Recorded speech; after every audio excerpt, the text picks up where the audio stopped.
Hello everyone, myself Rajneesh Kumar. I welcome you once again to the YouTube channel. बच्चों हम class 10th का जो chapter electricity है उसका आगे का पोर्शन करने जा रहे हैं। हमने थ्योरेटिकल टॉपिक्स जो हैं वो सारे कवर कर लिए हैं। आज हम इस चैप्टर के न्यूमेरिकल्स स्टार्ट करने जा रहे हैं। क्लियर है? तो चलिए चलते हैं टॉपिक की ओर। आई होप आपने पीछे का थ्योरेटिकल पार्ट जो अच्छे से समझ लिया होगा। क्लियर है? तो एक बार आप सारे के सारे फॉर्मूले जो पहले बताए गए हैं एक बार रिवाइज कर लें इस वीडियो को देखने से पहले। ठीक है, चलिए। ओके, तो एक छोटा सा टॉपिक पहले रह गया था, वो क्या था? Quantization of charge. क्या कहता है ये टॉपिक कि कोई भी जो वस्तु है, कोई भी ऑब्जेक्ट है, उसके ऊपर जो छोटे से छोटा चार्ज अगर वो संभव होता है तो वो इलेक्ट्रॉन का चार्ज होता है। समझ में आ गया? The smallest possible charge that an object can have is the electronic charge. और एक और चीज है कि किसी वस्तु पे जब भी हम चार्ज आता है ना, तो इलेक्ट्रॉन्स के मूवमेंट के कारण आता है। मान लीजिए एक ऑब्जेक्ट ए है, एक ऑब्जेक्ट बी, उनको रब कर दिया हमने, तो एक ऑब्जेक्ट से दूसरे ऑब्जेक्ट की तरफ इलेक्ट्रॉन्स मूव करते हैं और इलेक्ट्रॉन्स कंप्लीट होल नंबर से मूव करेंगे।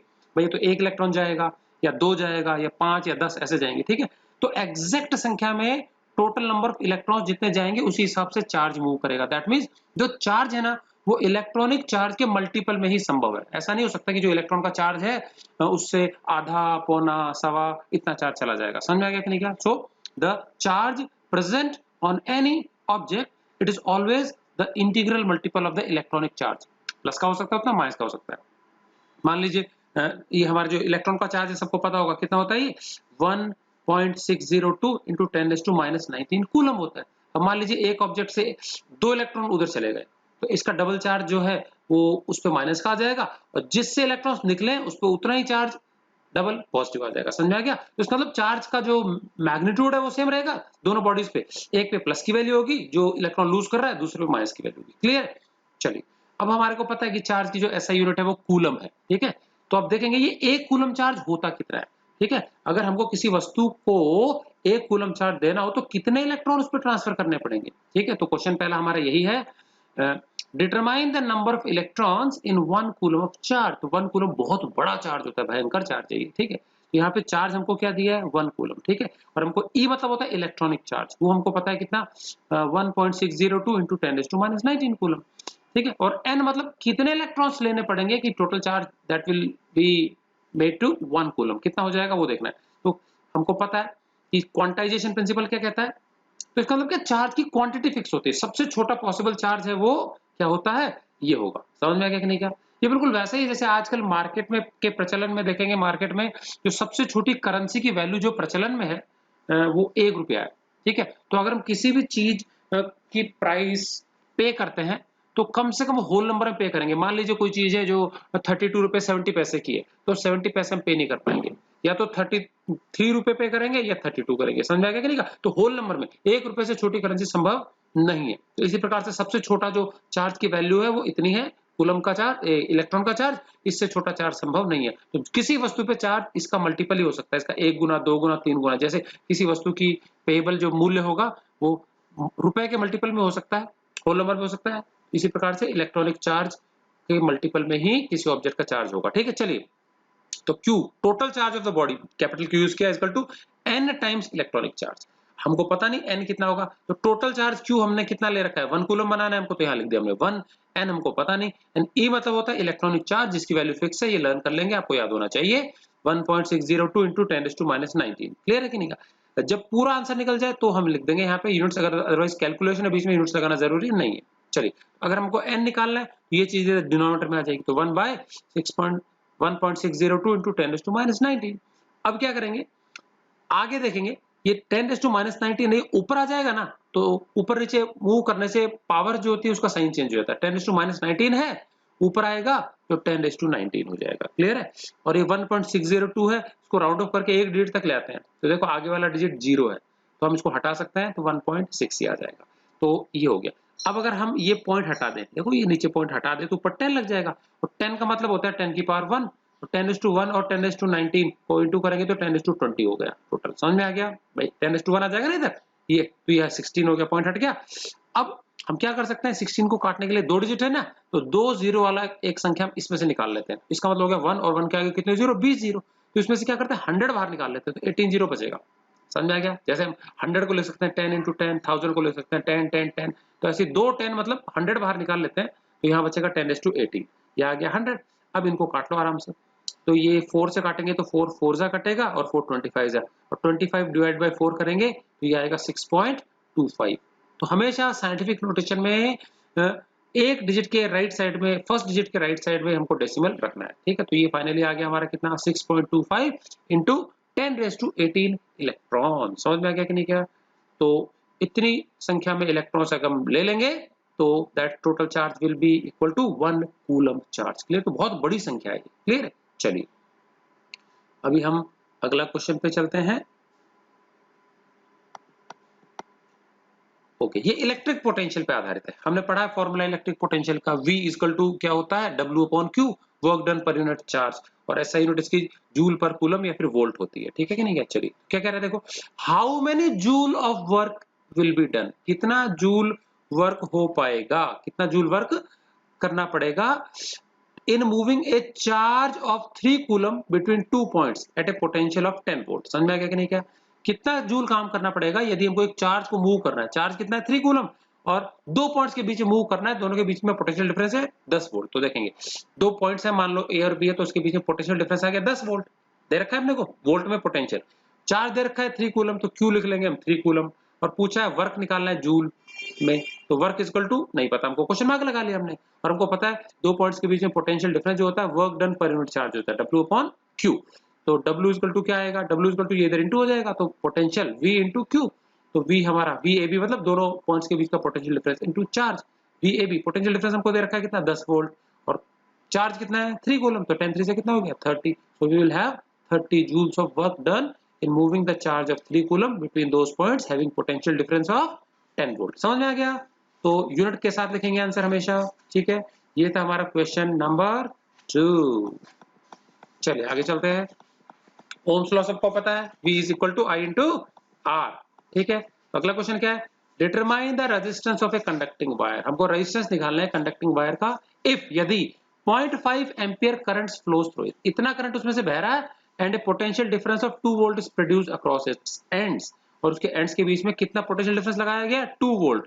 तो देखो करंट बह रहा है 0.5 एम्पियर लिख लिया, पोटेंशियल कितना है V 2 वोल्ट, रेजिस्टेंस निकालना है, ओम्स लॉ लगा देंगे V इक्वल टू IR, तो according to Ohm's law V is equal to I into R, तुमको R निकालना है, तो R equal to V over I हो जाएगा, V अपॉन I, तो V हमको पता है 2, I पता है 0.5।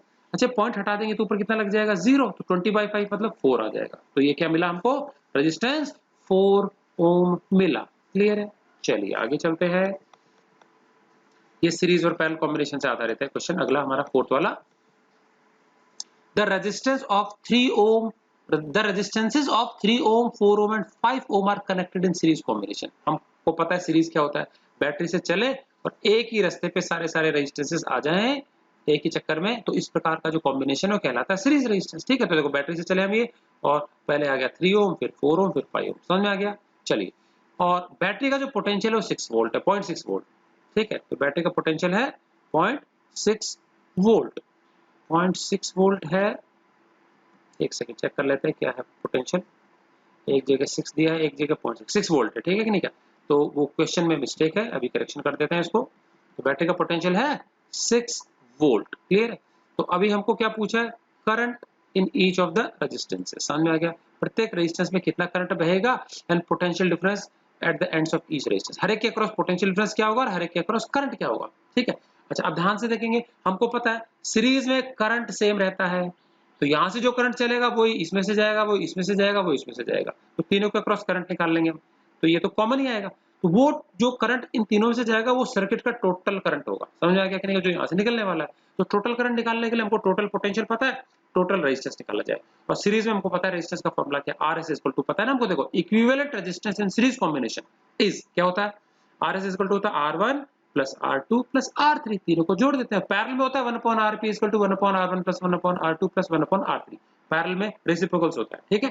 तो RS क्या होगा, तीनों को जोड़ देंगे तो 3, 4 और 5 को जोड़ा कितना आ गया 12 ओम आ गया, ठीक है। अब हमको टोटल पोटेंशियल पता है 6 वोल्ट बैटरी का, टोटल रेजिस्टेंस पता है 12 ओम, तो हम टोटल करंट निकाल लेंगे जो कि I आएगा, और वही करंट तीनों में से गुजरेगा, ठीक है। तो ओम्स लॉ हमारा क्या कहता है, V बराबर I इंटू आर। तो देखो ओम्स लॉ लिख दिया V equal to I into R, R S लिखा मैंने, आर एस मतलब टोटल सर्किट का रेजिस्टेंस, क्लियर है। तो V equal to I R में क्या कर देंगे हम, देखो यहाँ पे V equal to I R, I equal to V over R हो जाएगा आर एस। V हमको टोटल पोटेंशियल 6 वोल्ट पता है, रेजिस्टेंस कितना है 12 है, तो 6/12 इक्वल टू 1/2, 1/2 इज हाफ, तो 0.5 लिख सकते हैं एम्पियर, ठीक है।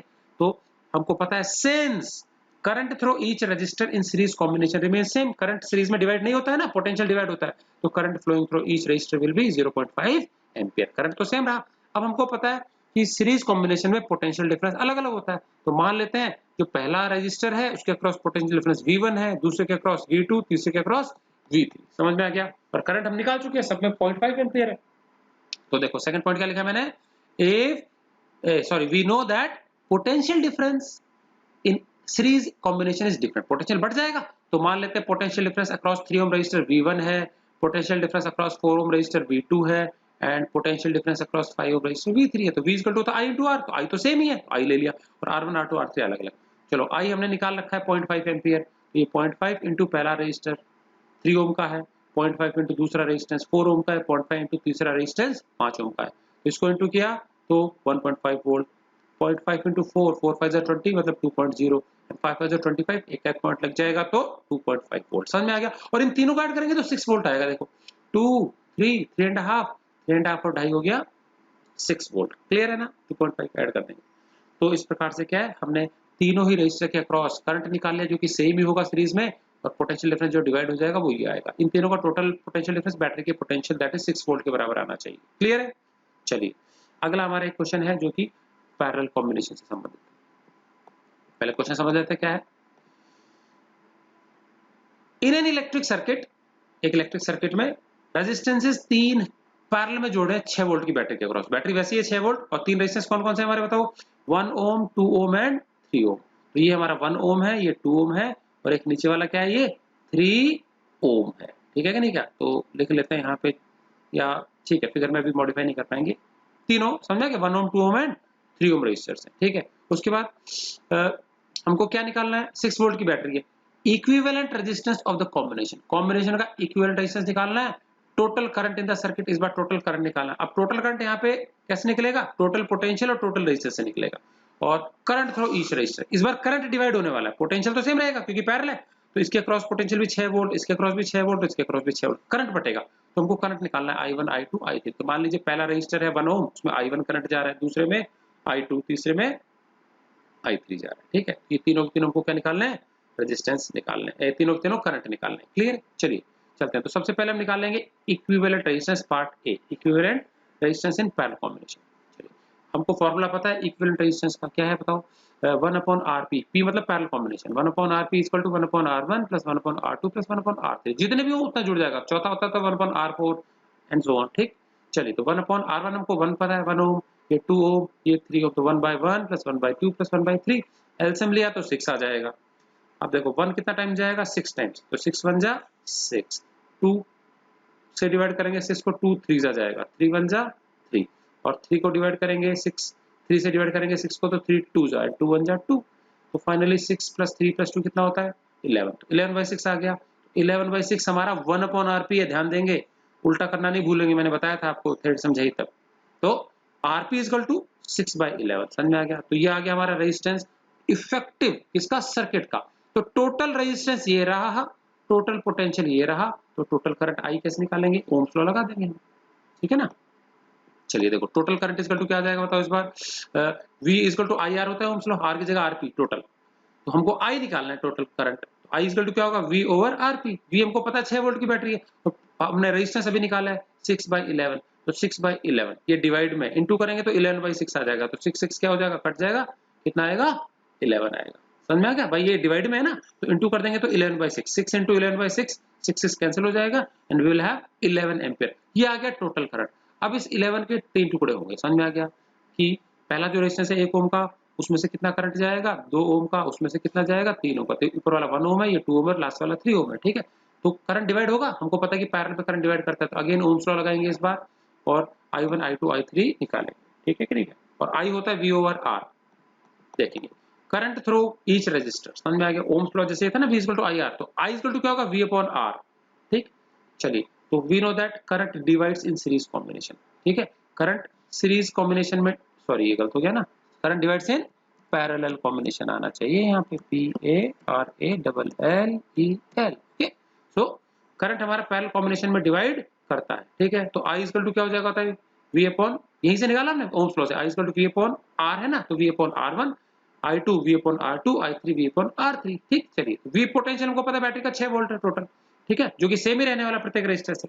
R1 1 है तो 6/1 किया तो 6 एम्पियर आ गया, ठीक है ना। चलिए I2 V और R2, V हमारा पोटेंशियल सेम ही रहने वाला है सीरीज में, पैरेलल में, एंड R2 क्या हो गया 2 ओम, सेकंड वाला रेजिस्टर, तो 6/2 कितना हो गया 3 एम्पियर हो गया, ठीक है कि नहीं का। और इसी प्रकार से जो हमारा R3 आएगा वो क्या आएगा, V ओवर R3, तो V हमारा 6 है, R3 हमारा 3 है, तो 6/3 इज 2।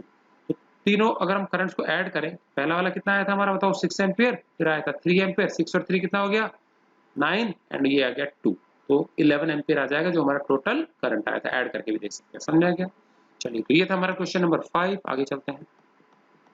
ये देखिए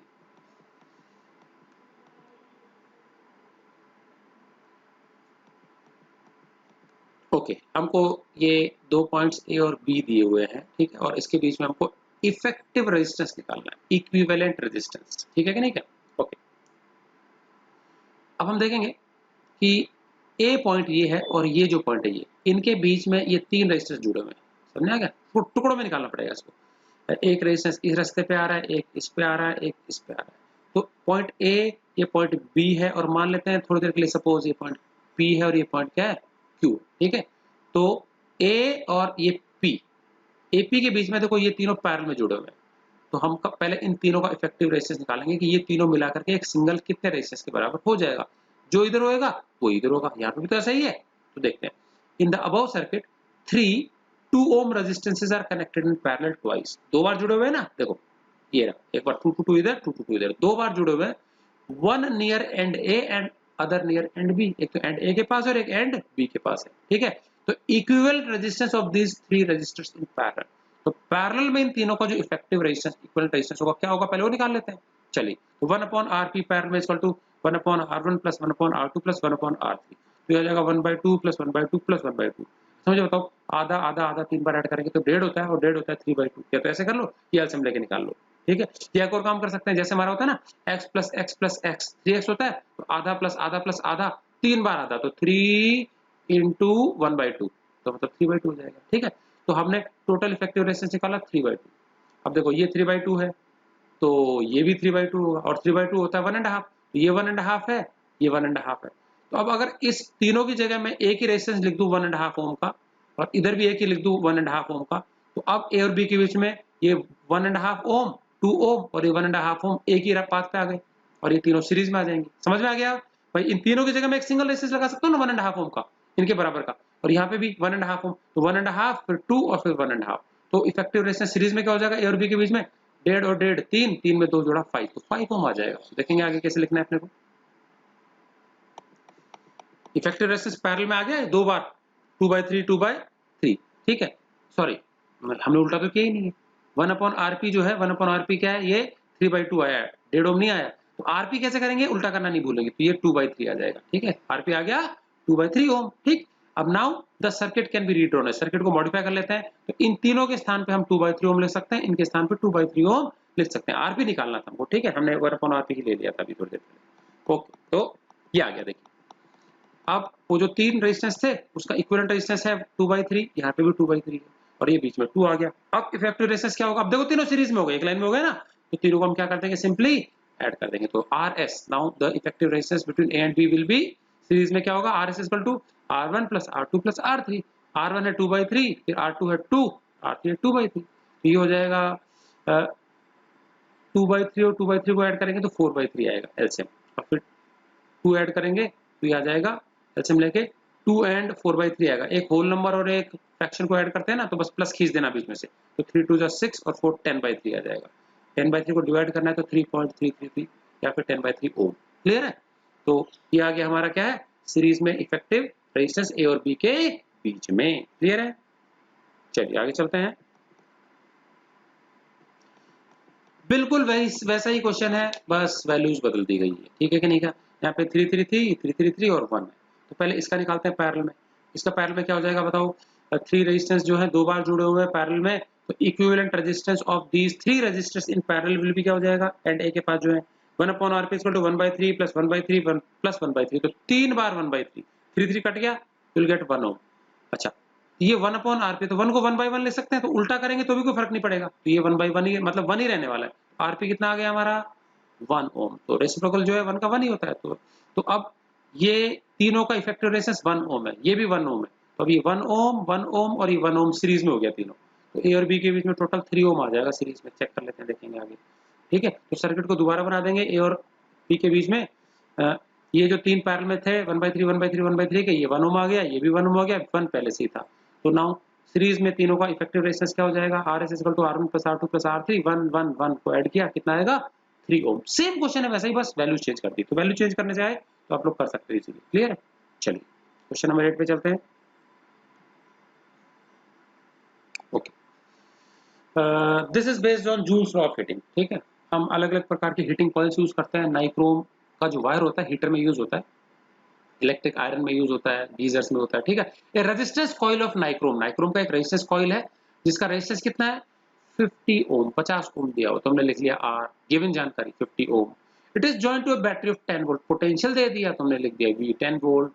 ठीक है, the current is passed through it for 1 hour, current 1 घंटे के लिए पास किया गया, तो टाइम हमने लिख लिया 1 घंटा।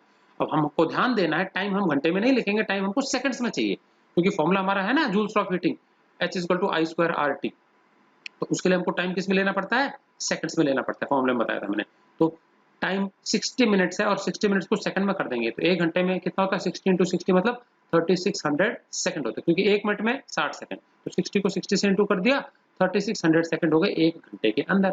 अब हमको फॉर्मूला लगाना ही है, पूछ रहा है ना determine the heat produce, heat का फॉर्मूला क्या है? H = I² RT। समझ में आ गया? H = I² RT।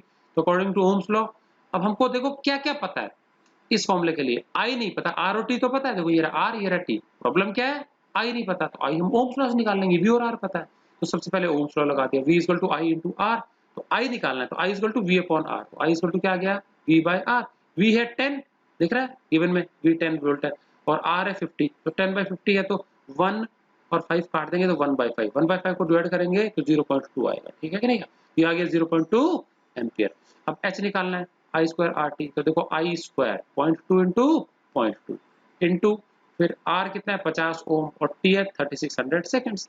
ठीक है, अब ये 0.2 है, इन दोनों के पॉइंट हटाओ तो नीचे 100 लग जाएगा, और वो 100 के ये 2 0 कैंसिल हो जाएंगे, तो सिर्फ क्या बचेगा? 36 × 50 × 2 to the 4, या फिर हम क्या कर सकते हैं, इनको इंटू कर लो आपस में, इनको इंटू कर लिया तो वही आएगा 0.04, दो क्या पॉइंट है ना, ये इनको इंटू कर लिया तो ये आ गया 36 5 180 होता है और 3 0 आ गए। क्लियर? अब देखो इसको अपॉन हटाऊंगा तो नीचे 100 आएगा, 100, 100 से 2 0 कैंसिल हो जाएंगे, तो सिर्फ 1800 बचेगा, तो 1800 × 4 और 18 4 होता है 72, ये आ गया 7200 जूल। इसको हम 3 डिजिट के बाद पॉइंट लगा के 7.2 किलो जूल भी कर सकते हैं, बट जरूरत नहीं है, आप इतना ही लिखिए 7200 जूल। ऐसा यूनिट हमारी हीट की क्या है? जूल है। क्लियर है? चलिए आगे चलते हैं, मूव ऑन करते हैं क्वेश्चन नंबर 9 पे। ये बहुत इजी है। एक इलेक्ट्रिक बल्ब है which is connected to 220 volt supply, 220 volt supply से इसको कनेक्ट किया गया, तो पोटेंशियल हमको पता चल गया 220 वोल्ट, और ये कितना करंट खींच रहा है? 0.5 एम्पियर करंट खींच रहा है। तो पूछ रहा है कि इसकी पावर रेटिंग क्या होगी? पावर याद आ रहा है, मैंने आपको पावर का फॉर्मूले बहुत सारे बताए थे। ठीक है, तो वी पता और करंट पता, और बताया था ना powerful short is equal to 6, P = V × I, तीन फॉर्मूले बताए थे, P = V × I² R या V²/R। तो हमको V और I दिया है, तो VI वाला फॉर्मूला यूज कर लेंगे। V हमको पता है 220, लिख दिया 220, I पता है 0.5 एम्पियर, 0.5, और 0.5 आधा होता है 1/2, तो इसको 1/2 भी लिख सकते हैं, 2 से कटेगा ये 110 बार में, तो 110, और पावर की ऐसा यूनिट होती है वॉट, WATT। ठीक है, तो 110 वॉट आ गया उस इलेक्ट्रिक बल्ब की रेटिंग। ठीक है, electric bulb is connected to 220 volt supply, what is the power rating of ये फैन? कहां से आ गया? It should be bulb. Okay, corrected now. चलिए अगला क्वेश्चन चलते हैं, क्वेश्चन नंबर 10। चलिए if a current of 2 ampere flows through a battery of 5 volt, एक 2 एम्पियर का करंट बह रहा है एक बैटरी से जिसका पोटेंशियल 5 वोल्ट है। चलिए potential 5 volt, current I 2 ampere हो गया। फिर what is the resistance of the conductor पूछ रहा है। रेजिस्टेंस क्या, ओम्स लॉ लगा देंगे सीधा, V equal to I into R. तो आर क्या आएगा, V अपॉन आई। तो V पता है 5 वोल्ट, आई पता है 2 एम्पियर, 5 बाई 2 होता है 2.5, 2.5 ओम। बिल्कुल सिंपल ओम्स लॉ का एप्लीकेशन है, ठीक है। ओके, देन प्रीवियस वीडियो में मैंने आपको अल्टरनेटिंग करंट के बारे में समझाया था, एसी डीसी, और मैंने पूछा था कि एसी की फ्रीक्वेंसी के बारे में क्वेश्चन आते हैं कि what is the frequency of AC in India. So it is 50 hertz. एक सेकंड में 50 साइकिल्स एसी की कंप्लीट हो जाती है। और मैंने एक और चीज बताई थी, एक साइकिल में उसकी डायरेक्शन 2 बार चेंज होती है। तो एक सेकंड में 50 साइकिल और 50 साइकिल में 100 बार डायरेक्शन चेंज होगी, एक बार फर्स्ट हाफ साइकिल में, एक बार सेकंड हाफ साइकिल में, ठीक है कि नहीं का। तो दो तरह से क्वेश्चन आते हैं। फ्रीक्वेंसी पूछे 50 hertz and how often does this AC change its direction in 1 second, that will be equal to 100 times। Clear है। चलिए अगला हमारा क्वेश्चन नंबर 12 पढ़ लेते हैं। अ चार्ज ऑफ 2 कूलम, मतलब Q लिख लेंगे 2 कूलम, ठीक है, फ्लोज फॉर 0.5 सेकंड्स, टाइम दे दिया, सर्किट में आधे सेकंड के लिए चार्ज बह रहा है, तो टाइम इक्वल टू 0.5 सेकंड्स। पूछ रहा है what is the current flowing fluid, current क्या होगा। और हमको पता है करंट का फॉर्मूला होता है charge per unit time, Q upon T। सो Q हमारा है 2 कूलम और टाइम हमारा 0.5 सेकंड। पॉइंट हटा दूं तो ऊपर लग जाएगा 0, तो 20/5 आ जाएगा। 20/5 हमको पता है कितना होता है, ये होता है 4 एम्पियर। क्लियर है। ये आ गया हमारा आंसर करंट, क्वेश्चन नंबर 12 का। इजी। चलिए आगे चलते हैं। Define 1 ohm resistance. ओके, ये डेफिनेशंस पूछते हैं कई बार आपको, ये कुछ कॉन्सेप्चुअल क्वेश्चंस है आपके, ये रीजनिंग वाले क्वेश्चन से ये आते हैं बहुत, ठीक है। 1 ओम रेजिस्टेंस कितना होता है, ठीक है। तो 1 ohm according to Ohm's law, Ohm's law से जो हमको फॉर्मूला पता है मैथमेटिकल फॉर्म, वो लिख लेंगे V equal to I into R. और हमको R रेजिस्टेंस डिफाइन करना है, तो R इक्वल टू V और I निकाल लेंगे। अब मुझे ये रेशियो 1 लाना है, तो मतलब ऊपर वाली चीज भी 1 ले लूं, नीचे वाली चीज भी 1 ले लूं, सिंपलेस्ट फॉर्म में सेम टू सेम। तो मैंने ऊपर V ले लिया 1 वोल्ट, I ले लिया 1 एम्पियर, और 1/1 होता है 1 और वोल्ट पर एम्पियर होता है ओम। तो 1 ओम लाने के लिए मुझे पोटेंशियल 1 वोल्ट लेना पड़ेगा, करंट लेना पड़ेगा 1 एम्पियर। अब सुनेंगे, 1 ओम की डेफिनेशन आ गई। ये क्या कह रहा है कि यदि कोई भी एक कंडक्टर है जिसके एंड्स के बीच में अगर हम 1 वोल्ट का पोटेंशियल डिफरेंस लगा दें, और 1 वोल्ट का पोटेंशियल डिफरेंस लगाने के बाद में 1 एम्पियर का करंट उसमें से फ्लो हो जाए, तो उस कंडक्टर का रेजिस्टेंस 1 ओम होगा। समझ में आ गया। क्योंकि करंट फ्लो तभी होगा, चार्ज फ्लो तभी होगा जब पोटेंशियल का डिफरेंस लगेगा, बिना पोटेंशियल डिफरेंस के करंट नहीं होता। तो कह रहा है एक कंडक्टर जिसके एंड्स के बीच में यदि 1 वोल्ट का पोटेंशियल लगाने पर, पोटेंशियल डिफरेंस लगाने पर 1 एम्पियर का करंट फ्लो हो जाए, तो उस अवस्था में उस कंडक्टर का रेजिस्टेंस 1 ओम कहलाएगा। तो पढ़ते हैं, the resistance of a conductor, किसी कंडक्टर का resistance is said to be 1 ohm, 1 ohm तब कहलाता है इफ, यदि potential difference of 1 volt, 1 volt का potential difference applied across its ends, उसके एंड के, उसके अंत के बीच में लगा दिया जाए, causes a current of 1 ampere to flow through it, उसके कारण उस कंडक्टर से 1 एम्पियर का करंट फ्लो हो जाए। समझ में आ गया। Easy definition. तो डेफिनेशन का ऑन द स्पॉट निर्माण कर लेंगे फॉर्मूले से, समझ में आ गया, रट्टा नहीं मारेंगे। चलिए, a bulb has rating 100 watt 220 volt written on it. एक बल्ब है, उसके ऊपर कितना लिखा हुआ है, 100 वॉट लिखा है, 220 वोल्ट लिखा है, ठीक है। तो व्हाट डज इट मीन, इसका मतलब क्या। अच्छा देखेंगे, जहां से ये वॉट में पावर होती है, और पावर हमको पता है क्या होता है, वर्क अपॉन टाइम। भाई पावर होता है ना, energy upon time, work upon time. तो पावर जो वॉट कैसे आता है, वर्क तो ऊपर और टाइम नीचे, और वर्क होता है जूल में और टाइम होता है सेकंड्स में। तो इसका मतलब है किसी चीज की पावर जो दी गई है ना, जैसे 100 वॉट है, और ये वॉट की जगह मैं जूल पर सेकंड भी ले सकता हूँ। समझ में आएगा, एनर्जी अपॉन टाइम है, वर्क अपॉन टाइम, जूल पर सेकंड।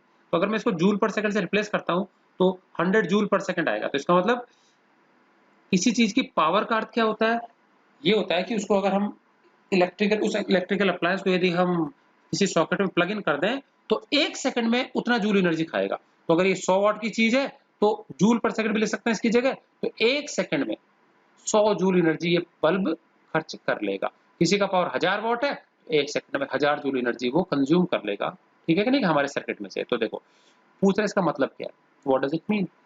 इट मीन्स दैट, इसका मतलब ये है, if the bulb is used, यदि इस बल्ब को यूज किया जाए at a potential difference of 220 volt, 220 volt के पोटेंशियल डिफरेंस यूज किया जाए, तो हमारे घर में इतना ही पोटेंशियल आता है, ठीक है कि नहीं क्या। It will consume energy, energy consumption की दर क्या होगी, at the rate of 100 joule पर सेकंड। समझ में आ गया, क्योंकि इसको मैं जूल पर सेकंड लिख सकता हूँ, तो 100 जूल एनर्जी हर सेकंड में ले जाएगा। मतलब अगर मैं ये बल्ब जला दूं 220 वोल्ट पोटेंशियल डिफरेंस पे हमारे घर में, तो 1 सेकंड बीता 100 जूल एनर्जी खर्च, फिर एक और सेकंड बीता और 100 खर्च, एक और सेकंड बीता, मतलब हर सेकंड में 100 जूल एनर्जी ये कंज्यूम कर लेगा। समझ में आ गया कि नहीं? तो अगर 1000 वोट होगा तो हर सेकंड 1000 जूल, ठीक है ना। चलिए आगे चलते हैं, इंपॉर्टेंट क्वेश्चन अगला बहुत।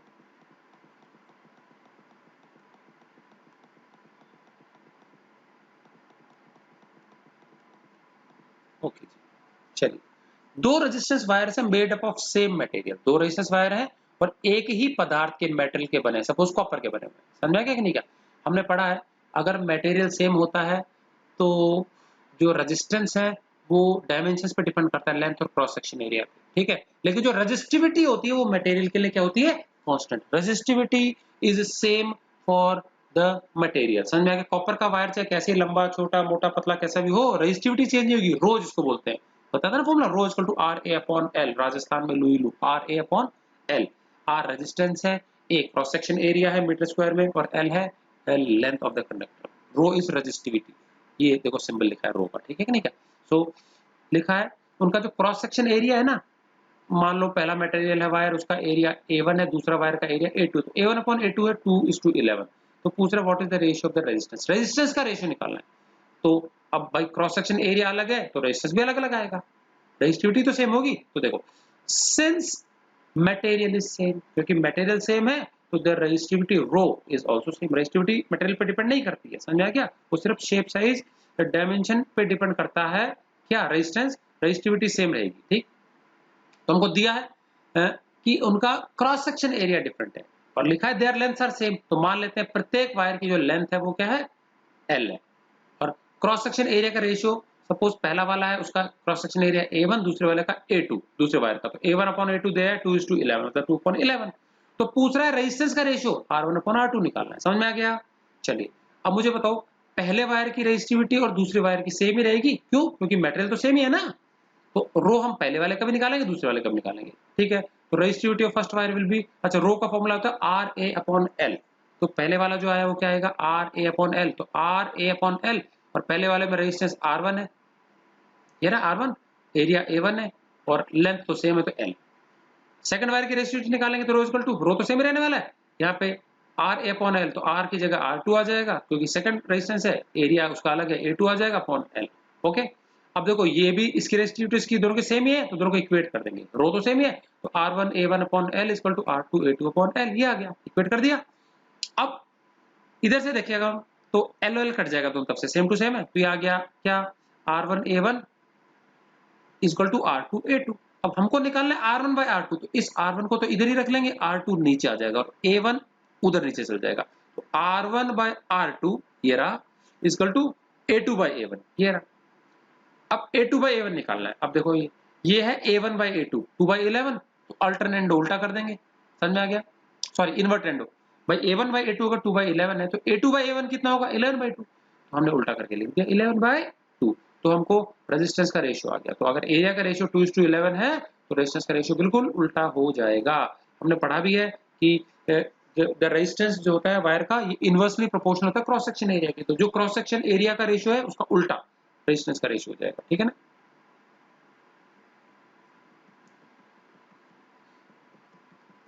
चलिए मैंने आपको सीरीज और पैरेलल कॉम्बिनेशन के डेरिवेशंस बताए थे, ध्यान आ रहा होगा आप लोगों को। तो यहाँ पे हमारा एक क्वेश्चन है 16th नंबर कि हमको तीन रेजिस्टेंसेस दिए हुए हैं, एक है 1 ओम का, एक 2 ओम का, एक 3 ओम, ठीक है। और हमको इन तीनों को यूज करना है और किस प्रकार से इनको कनेक्ट किया जाए कि इनको यूज करके एक बार तो अधिकतम रेजिस्टेंस मिल जाए, एक बार मिनिमम मिल जाए। अच्छा, अगर हम किसी भी रेजिस्टेंसेस को, किसी भी रेजिस्टेंस को सीरीज में जोड़ते हैं तो टोटल इफेक्टिव रेजिस्टेंस बढ़ जाता है, समझ में आ गया। और अगर हम पैरेलल में जोड़ते हैं तो टोटल इफेक्टिव रेजिस्टेंस घट जाता है, समझ में आ गया। कंक्लूजन में लिखवाया था मैंने कि the total effective resistance of A series combination is greater than each individual resistance, प्रत्येक से बड़ा होगा। तो ये अगर मैं तीन को सीरीज में जोड़ूंगा तो 3 से भी बड़ा आएगा आंसर, और पैरेलल में जोड़ूंगा तो सबसे छोटे से छोटा 1 से भी छोटा आएगा। तो पूछ रहा है मैक्सिमम कब आएगा, जब सीरीज में जोड़ेंगे, मिनिमम कब आएगा, जब पैरेलल में जोड़ेंगे, ठीक है। तो देखो in order to have a maximum resistance all the resistances should be connected in series, series में जोड़ देना मैक्सिमम आ जाएगा, ठीक है। मैक्सिमम रेजिस्टेंस RS क्या हो जाएगा, R1 plus R2 plus R3, तो 1 plus 2 plus 3 and that makes 6 ohm. तो ये तो हो गया अधिकतम रेजिस्टेंस जो हम पा सकते हैं इन तीनों को सीरीज में जोड़ के। चलिए in order to have a minimum resistance, सबसे कम रेजिस्टेंस कब आएगा, जब इन रेजिस्टेंसेस को पैरेलल में जोड़ दिया जाएगा। तो पैरेलल में क्या होगा, मिनिमम होगा, तो 1 upon RP equal to 1 upon R1 plus 1 upon R2 plus 1 upon R3। तो 1 अपॉन RP क्या हो जाएगा बताओ, पहला रेजिस्टेंस 1 है तो 1/1, फिर 1/2 प्लस 1/3, तीनों का एलसीएम निकालेंगे तो 6 आएगा, यहाँ 1 6 टाइम्स आएगा तो 6 1 जा 6, उसके बाद यहाँ 2 3 से आएगा तो 3 1 जा 3 आ गया, और यहाँ आएगा 3 2 से आएगा तो 2 1 जा 2, it makes 6 plus 3 plus 2 is 11/6। ये 1/RP है तो उल्टा कर देंगे, RP इक्वल टू 6/11 आ गया, समझ में आ गया। ये कम से कम 1 ओम से भी कम आएगा, पॉइंट्स में आएगा, ठीक है ना, चाहे तो मैक्सिमम रेजिस्टेंस 6 ओम है सीरीज में, और मिनिमम रेजिस्टेंस पैरेलल में आएगा 6/11 ओम। क्लियर है, आगे चले, चलिए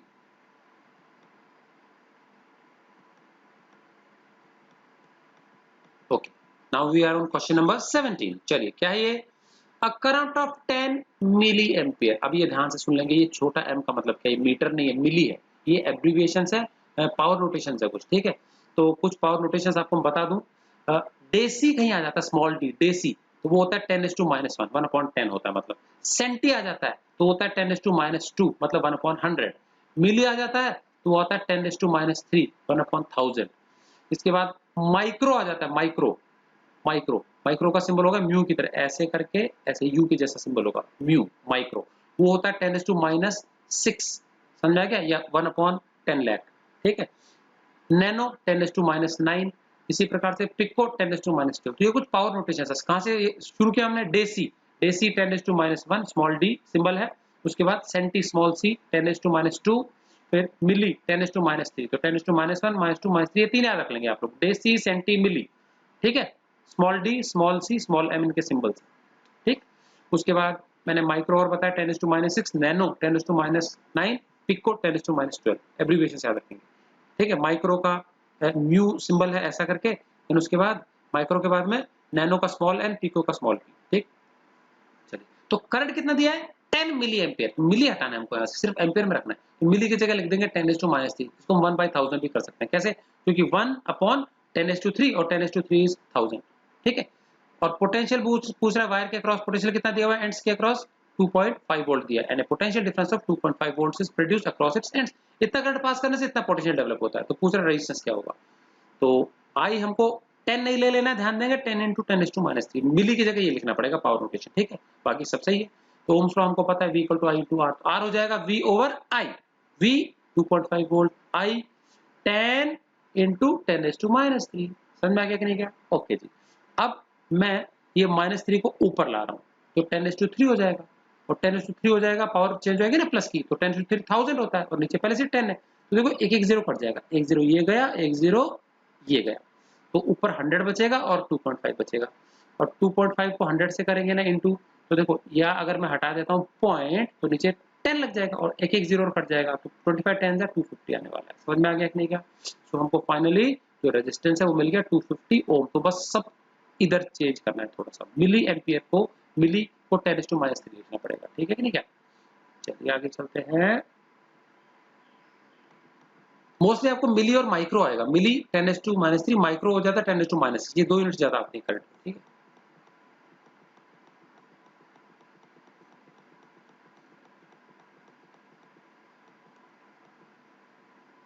चलिए क्या दिया हुआ है, इफेक्टिव रेजिस्टेंस निकालना है हमको पॉइंट्स ए और बी के बीच में, तो हमने एक और पॉइंट पी मार्क कर लिया ऊपर, ए और बी के बीच में निकालना है, तो हमको ए से बी जाना है, तो दो रास्ते हैं ए से बी जाने पे, देखो एक तो हम ऐसे चले जाएं, ए से बी चल जाए, ऐसे जाएंगे तो रास्ते पे तो 1 ही ओम आएगा, 2 ही ओम का रेजिस्टेंस आएगा, और ए से बी जाने का एक रास्ता क्या है, वाया पी, ऐसे गुजर के जाए, इस रास्ते पे देखो 2 रेजिस्टेंस आ गए और कोई बाधा नहीं है, तो मतलब ये दोनों एक ही रास्ते पे आ रहे हैं, ये दोनों आपस में सीरीज में, ठीक है। तो पहले हम इन दोनों का सीरीज में रेजिस्टेंस निकाल लेंगे, और ये दोनों का जो सिंगल रेजिस्टेंस इफेक्टिव आ जाएगा वो फिर इसके साथ पैरेलल में जोड़ देंगे, ठीक है, सर्किट को मॉडिफाई करके। तो देखेंगे इन द पाथ APB, देखो APB मतलब ए से बी जा रहे हैं तो पी के थ्रू जा रहे हैं, APB ये दोनों एक ही लाइन पे आ गए ना, तो द टू मतलब दो 2 ओम रेजिस्टेंसेस, दो है 2 ओम के resistances they are connected in series.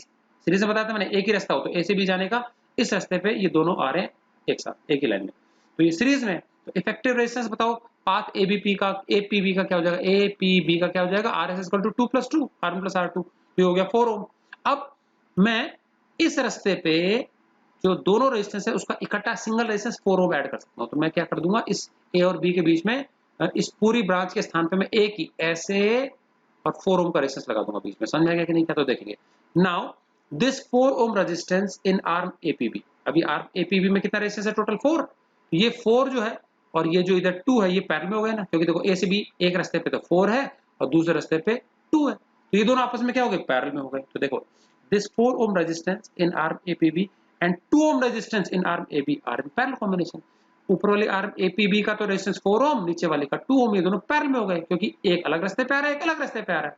तो अब पैरेलल कॉम्बिनेशन में कैसे निकालेंगे effective resistance, 1/Rp equal to, चलिए ऊपर वाले का 4 था तो उसका रेसिप्रोकल 1/4, नीचे वाले का 2 है तो उसका रेसिप्रोकल 1/2। तो अब हमको वैसे भी ओरली पता है 1/4/1/2 होता है, 3/4 होता है ना भाई, टेस्ट में मार्क्स आता है ना आधा और 1/4, तो 3/4 हो जाता है, एलसीएम लेके कर लो चाहे 3/4, और आरपी निकालेंगे तो उल्टा कर देंगे तो 4/3 ओम आ जाएगा इफेक्टिव इक्विवेलेंट रेजिस्टेंस पूरे के पूरे सर्किट का ए और बी के बीच में। उल्टा कर दिया, देखो 4/3 आ गया। क्लियर है, चलिए आगे चलते हैं।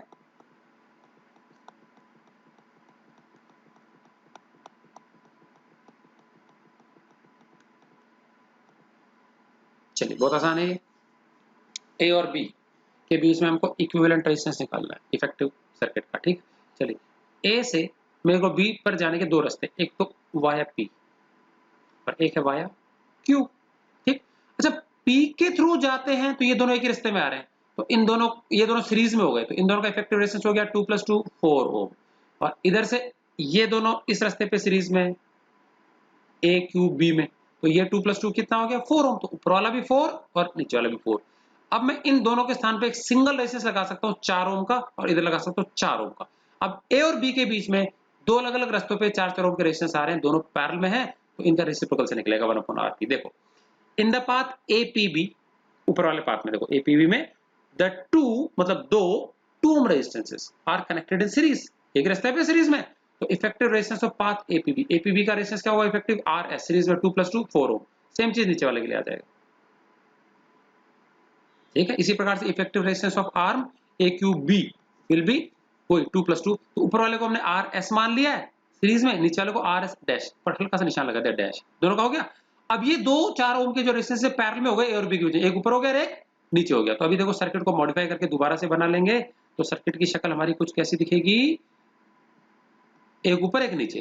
तो अब देखो now the two 4 ohm resistance, एक तो RS आया था और एक RS डैश आया था, ये अभी पैरेलल में हो जाएंगे भाई, एक तो ऊपर से आएगा और एक नीचे से आएगा ए बी के बीच में, तो effective resistance between A and B will be 1/Rp। तो 1/Rp पहला क्या आया था 4 आया था तो 1/4, दूसरा 4 उसका रेसिप्रोकल 1/4, और 1/4 प्लस 1/4 आधा होता है 1/2, उल्टा कर देंगे आरपी निकालेंगे तो 2 ओम आ जाएगा। समझ में आ गया, तो this is the effective resistance between A B, ठीक है। तो लास्ट में उल्टा करना नहीं भूलेंगे, बहुत इंपॉर्टेंट है, ठीक।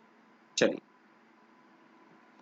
अच्छा देखो ये और पीछे वाला क्वेश्चन में कोई फर्क नहीं है, पीछे गोला था यहाँ पे स्क्वायर आ गया, कोई फर्क नहीं पड़ेगा, बिल्कुल वो का वही क्वेश्चन है, ठीक है।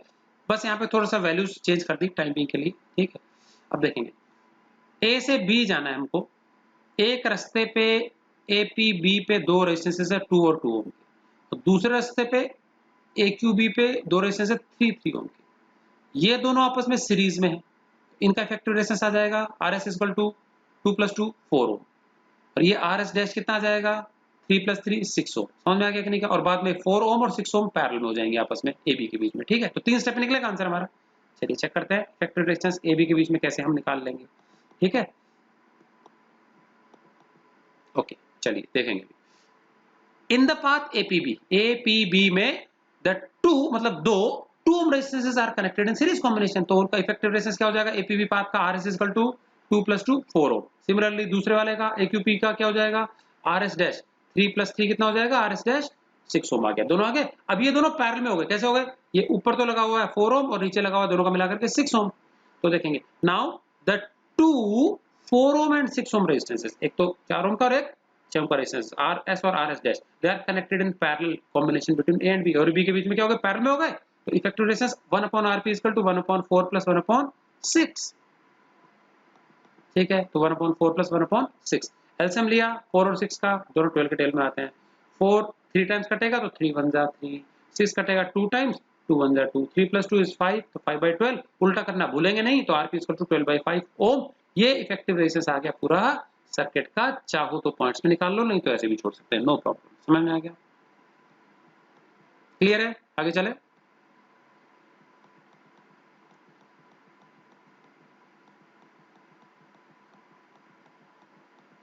चलिए, मैंने बताया था इलेक्ट्रिकल एनर्जी नॉर्मली जूल में होती है ऐसा यूनिट, लेकिन उसकी जो कमर्शियल यूनिट है, कमर्शियल मतलब जो व्यापारिक यूनिट है, वो होती है यूनिट, किलोवाट आवर। ठीक है कि नहीं? क्या जो हमारे घर में बिजली विभाग से जो रीडिंग लेने आता है रीडर, वो किलोवाट आवर यूनिट्स में बिजली की यूनिट्स को लिख के ले जाता है। तो हमको बिजली का खर्चा हम नॉर्मली यूनिट्स में ही निकालते हैं। ठीक है, तो ऐसा ही कुछ यहाँ पे एक प्रॉब्लम है। क्या है देखते हैं।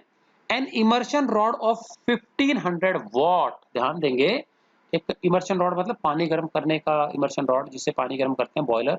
ठीक है, वो उसकी पावर कितनी है? 1500 वॉट है। ठीक है, it is used to heat water, रोज उससे पानी गर्म किया जाता है। ठीक है, 3 घंटे यूज होती है रोज।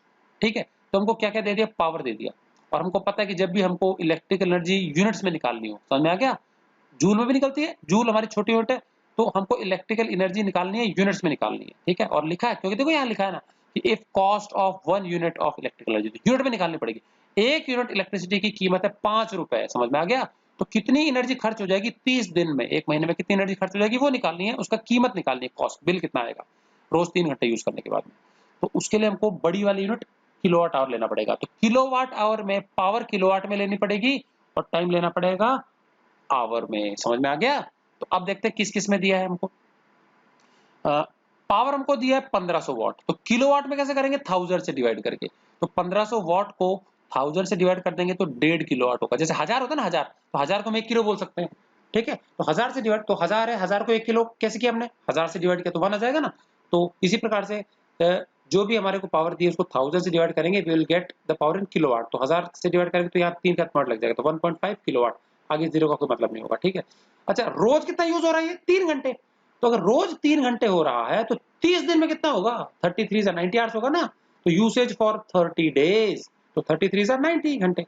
तो इतने पावर के इमर्शन रॉड को 90 घंटे तक यूज करने का खर्चा निकालना है। टाइम हो गया 90 आवर्स। तो इलेक्ट्रिकल एनर्जी कंज्यूम्ड, अच्छा हमको पता है, देखो पावर होता है ना, power equal to work upon time या एनर्जी अपॉन टाइम होता है। एनर्जी क्या आ जाएगा? Power into time. समझ में आ गया कि नहीं? क्या तो पावर इनटू टाइम आ गया जी। पावर हमको लेना है किलोवाट में, तो देखो इधर पावर कितना निकाला था? 1.5 किलोवाट। यूनिट कैसा लिखना है? और टाइम आएगा 90 आवर्स आएगा। तो इनको आपस में इंटू कर देंगे तो ये तो आ गया किलोवाट आवर, KWH। और 1.5 को 90 से इंटू करना है, तो अगर मैं सपोज ये पॉइंट हटा दूं तो नीचे 10 लगेगा, और वो 10 का 0 इससे कट जाएगा, तो 15 9 जा करना पड़ेगा हमको सिर्फ, और 15 9 जा इज 135। क्लियर है? तो ध्यान देना, हमेशा जब भी इलेक्ट्रिकल एनर्जी यूनिट में निकालनी हो, किलोवाट आवर में निकालनी हो, तो पावर हमेशा किलोवाट में लेनी पड़ेगी, टाइम हमेशा आवर में लेना पड़ेगा। जूल में निकालनी हो छोटी, तो पावर वॉट में लेना पड़ेगा, और ये सेकंड्स में लेना पड़ेगा। समझ में आ गया? तो ये हमेशा ध्यान रखना। छोटी यूनिट में पूछा है तो ये वॉट और ये सेकंड, बड़ी में पूछा है किलोवाट एंड आवर, तो हमेशा यहाँ पे कन्वर्जन इन्वॉल्व रहेंगे, सीधे सीधे वैल्यू नहीं भर देनी है। ठीक है ना? तो इलेक्ट्रिकल एनर्जी कितनी आई? 135 यूनिट आ गई। अब हमको पता है 1 यूनिट का खर्चा 5 रुपए, तो 135 का कितना आएगा? इंटू कर देंगे हम। ठीक है, तो देखेंगे cost of electricity, 1 unit electricity 5 rupees.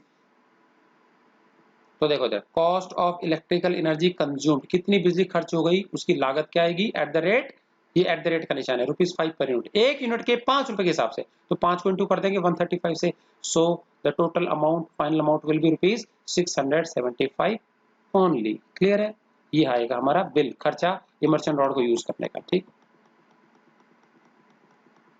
चलिए, हमारे बहुत से ऐसे बिजली के उपकरण हैं जिसको हम घर में यूज करते हैं, इलेक्ट्रिसिटी खर्च करते हैं, और वो हीट प्रोवाइड करते हैं, उनसे मिलने वाली हीट हमको काम में आती है। समझ में आ गया?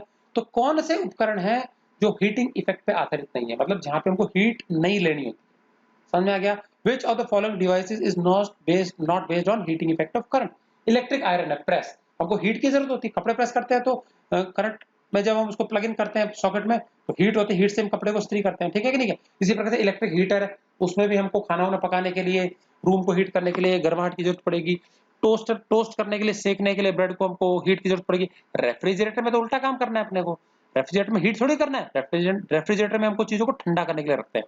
तो रेफ्रिजरेटर जो है वो हीटिंग इफेक्ट पे काम नहीं करता। और बाकी तीनों डिवाइसेस हीटिंग इफेक्ट पे काम करती है, तो कोई ना कोई heating coil, resistance coil use होगी। अभी थोड़ी देर पहले बताया था मैंने, नाइक्रोम, कॉन्स्टेंटन, ठीक है कि नहीं, मैंगनीन, क्रोमेल, ऐसी कुछ हमारी वायर्स होते हैं, अलॉयज होते हैं, उनके हम वायर्स को यूज करते हैं हीटिंग एलिमेंट बनाने के लिए। आपने हीटर देखा होगा, हीटर के अंदर जो स्प्रिंग जैसी चीज जलती है ना, वो नाइक्रोम का वायर होता है। तो उसका रेजिस्टेंस इतना हाई होता है कि करंट पास करती है, रेड हॉट सुलगने लगता है वो, ठीक है। और इससे हीट मिलती है, वो हीट हमारे काम आती है, चाहे हम खाना बना ले, कपड़े प्रेस कर ले, टोस्ट सेक लें, ठीक है, ब्रेड सेक लें। Refrigerator does not work on heating effect, clear है।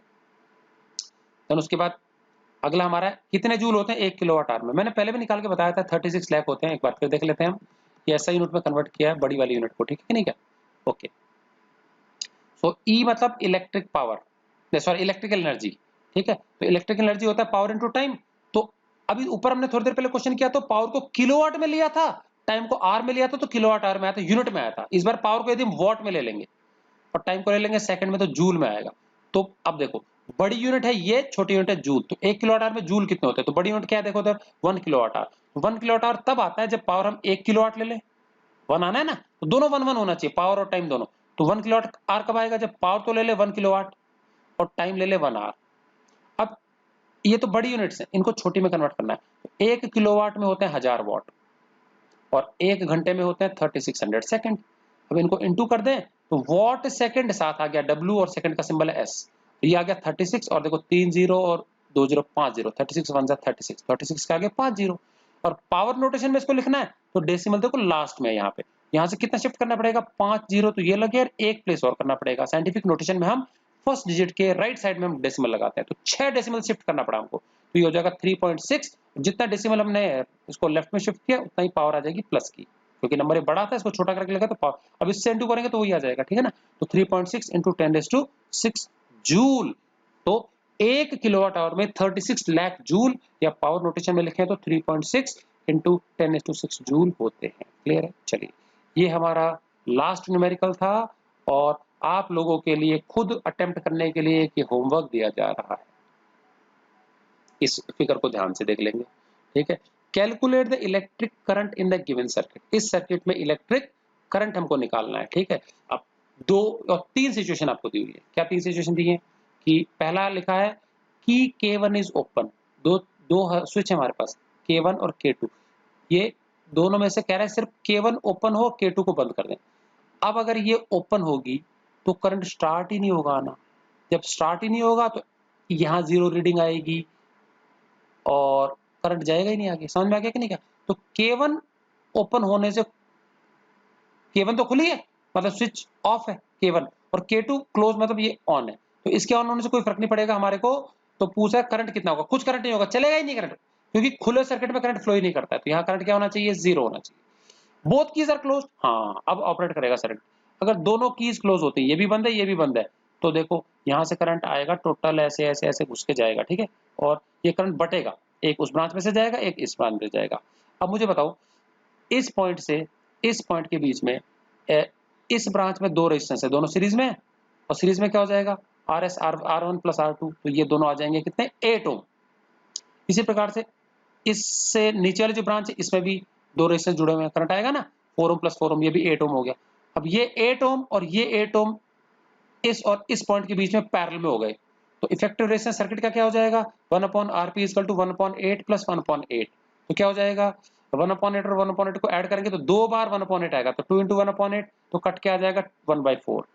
तो 1/Rp आया 1/4, तो Rp कितना आएगा उल्टा कर देंगे 4 ओम। समझ में आ गया। तो अब टोटल रेजिस्टेंस आ गया सर्किट का 4 ओम, टोटल पोटेंशियल 12, तो टोटल करंट पूछा है, तो V = I × R। V हमारा 12 है, I हमारा कितना नहीं पता, और R हमने अभी कितना निकाला था, 4 ओम निकाला था। तो I कितना आ जाएगा, 12 के नीचे 4 चला जाएगा, तो 12/4 = 3 एम्पियर। तो ये सेकंड वाले का आना चाहिए 3 एम्पियर करंट, ठीक है कि नहीं क्या।